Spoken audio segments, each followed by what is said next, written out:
Improvement exam આપ્યા પછી શું એસીપીસીના ફોર્મ ફરીથી ભરાશે? અને જો અત્યારે મેં એસીપીસીનું ફોર્મ ભરી દીધું હોય તો ઇમ્પ્રુવમેન્ટ એક્ઝામ પછી મારે શું કરવાનું? શું ફરીથી ફોર્મ ભરવાનું? આવા તમારા સવાલો આપણા ઘણા બધા વિડીયોઝની કમેન્ટની અંદર આવી રહ્યા છે. કદાચ તમારો પણ આ સવાલ હશે. તમે જો ફેલ થયા હશો અથવા તો તમે પાસ થયા હશો, તમે ઇમ્પ્રુવમેન્ટ એક્ઝામ આપવાના હશો.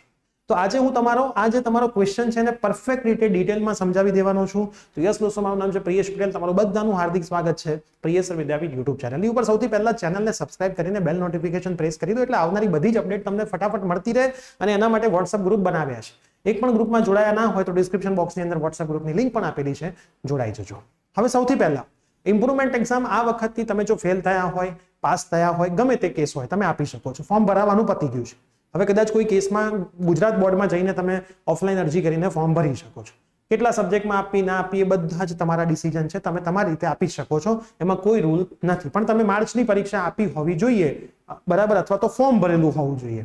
તો આ બંને કેસમાં તમે જૂનની ઇમ્પ્રુવમેન્ટની પરીક્ષા આપી શકો છો. 24 તારીખથી પરીક્ષા ચાલુ થવાની છે.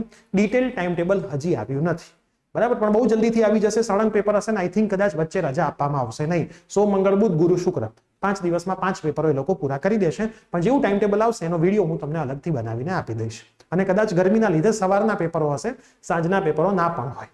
પણ જે બી હોય એ અલગ વાત છે. હવે તમે જો એસીપીસી નું ફોર્મ અત્યારે ભરી દીધું અથવા તો ફોર્મ ભરવાનું બાકી હોય તો તમે સૌથી પહેલા તો રિવાઇઝ કી ડેટ્સ જોઈ લો.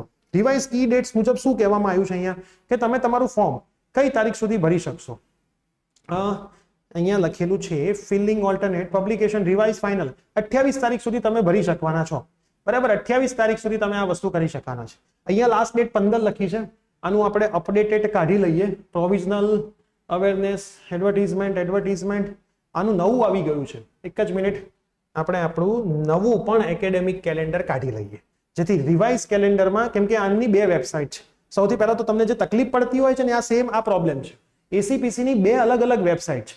એક વેબસાઇટ ઉપર દરેક માહિતી અપડેટ થઈ જાય છે, એક વેબસાઇટ ઉપર માહિતી અપડેટ થતી નથી. તો જે બીજા નંબરની લિંક આવે છે ને એને તમારે ઓપન કરવાની છે. જો લખ્યું છે the last date of registration of degree engineering has been extended up to 28/5, બરાબર. તો લાસ્ટ ડેટ એમણે 28/5 સુધી કરી છે. આ રહી રિવાઇઝ કી ડેટ આમાં આવી છે.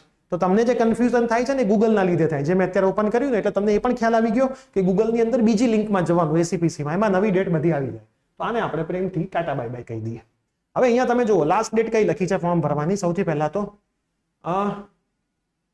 Feeling and alternating choice publication last date of registration 28/5 છે. 28/5 સુધીમાં તમારે ફોર્મ ભરવું હોય તો ભરી દેજો. અને 26, 27, 28 હજી પણ 3 દિવસ બાકી છે.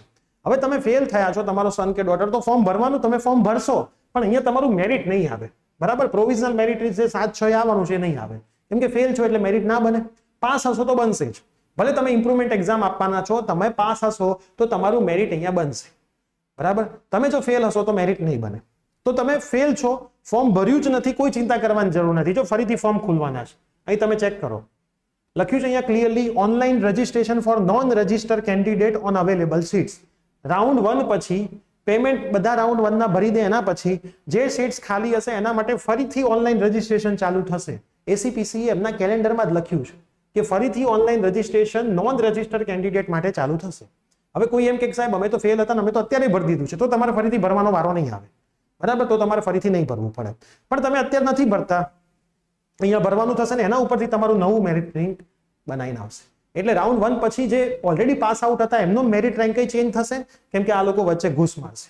અમુકનો ઇમ્પ્રુવમેન્ટના લીધે રિઝલ્ટ સુધરશે તો એમનો મેરિટ રેન્ક પણ સુધરશે, બરાબર. એટલે અહીંયા બધાનો નવો મેરિટ રેન્ક આવશે, બધાનો બદલાઈ જ જશે 100%. જોજો તમારા મેરિટ રેન્ક અહીંયા કંઈક ને કંઈક તો બદલાશે.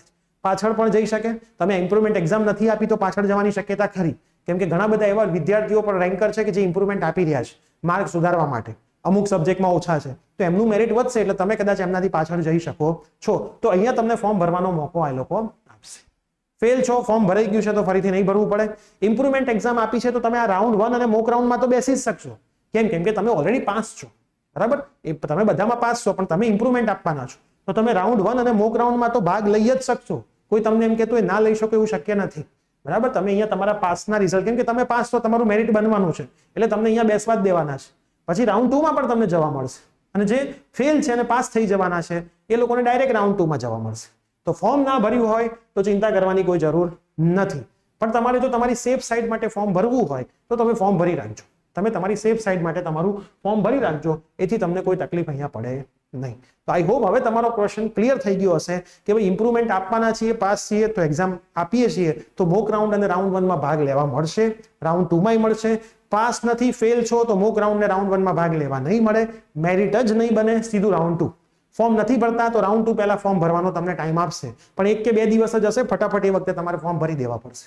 પછી તમને ત્યાં અઠવાડિયાનો ટાઈમ આપવામાં આવશે નહીં. અને સેફ સાઈડ માટે ભરી રાખવું હોય તો અત્યારથી તમે ભરી રાખજો. તો આ વિડીયો તમારા મેક્સિમમ મિત્રોમાં શેર કરી દેજો. ચેનલ પર નવા હોય તો સબસ્ક્રાઇબ કરી દેજો. મળીશું આવી જ કોઈ નવી અપડેટ સાથે. Bye, take care.